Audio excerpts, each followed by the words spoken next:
What's up guys, my name is Sleetza. Thank you so much for checking out my channel. I hope you will enjoy this video. Today I figured I would share my Spellstone Hunter deck because it's actually a pretty decent deck. I like that. I like coming up with my own decks and doing well with them. I get more enjoyment out of that than playing just net deck stuff. So I figured I'd share. I'm doing pretty well with it. I have like a 60% win rate around rank 5, rank 4 on EU. I'm bouncing between rank 5 and 4. I think it's like a 30 to 40 game sample size. So the 60% is, I think it's pretty close to perfect. Well, it's never perfect, but it's performing well. So I figured I'd share. I actually came up with this deck in a pretty fun way because I was trying out. I actually opened Katrina Winter Wisp, the new legendary for Hunter, and I was trying out a list somebody put on Reddit to check it out. And while I was playing it, and it was okay, but after turn 5 I was actually never happy to draw into Katrina Winter Wisp, or what the hell was it called, Dr. 7. I was actually I was never happy with drawing those cards. I felt like I could close out the game on like turn 6 or 7, and going to turn 8 just felt like, I don't know, like redundant. So I took out the higher curve stuff, and honestly, I made some improvements on the early game, and I did a lot of tweaking. Of course, I added corridor creepers because they are like, yeah, OP as fuck, I would say, like on the same level of Calisset and Patches. It's just run everywhere, and it's very good in this deck as well. So I'll go through the list real quick to see. Let me talk about the win condition first. Actually, you have two types of early game with this deck. You can have your 1-drop, and then your 2-drop, and then either a weapon or a bear shark or whatever, and then buff it up with a Houndmaster. Just good old mid-range hunter stuff, which works very well.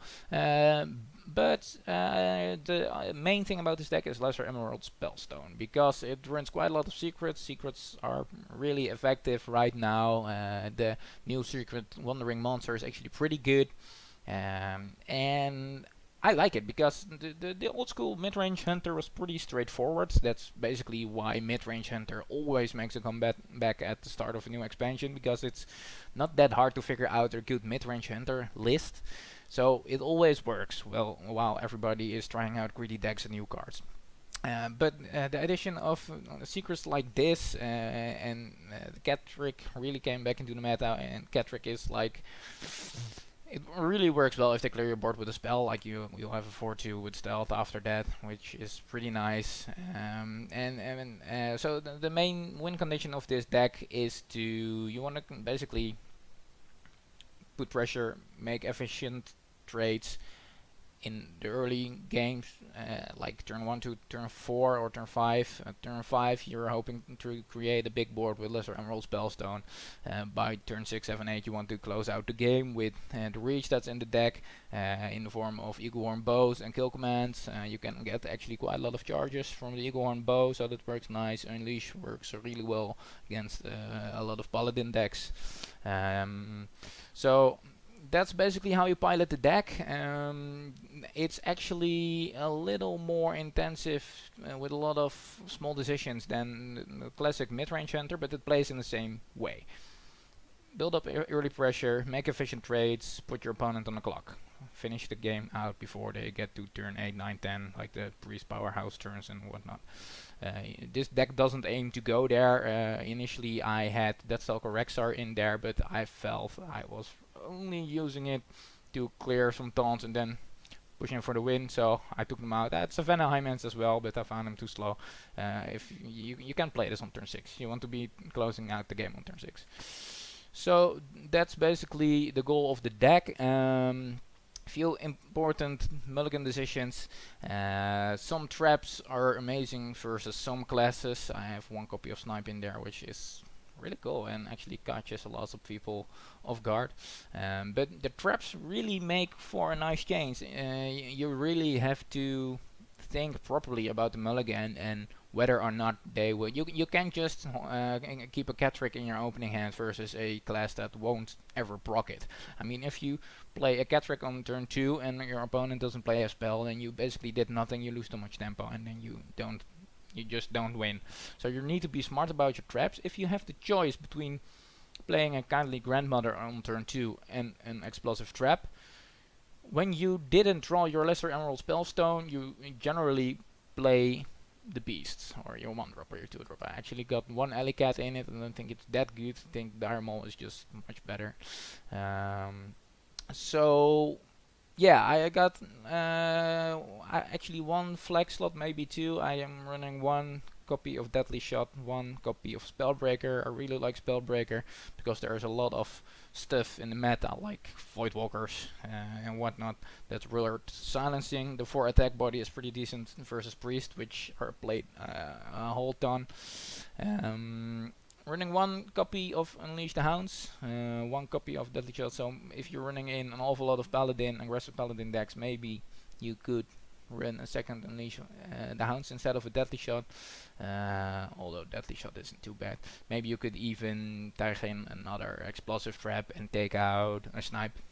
That's all those kinds of small decisions, small tech choices you can make depending on your local meta. It has a few small tweaks you can use, but I feel like overall the deck performs really well versus a lot of classes. I also had the 3-drop, what's it called?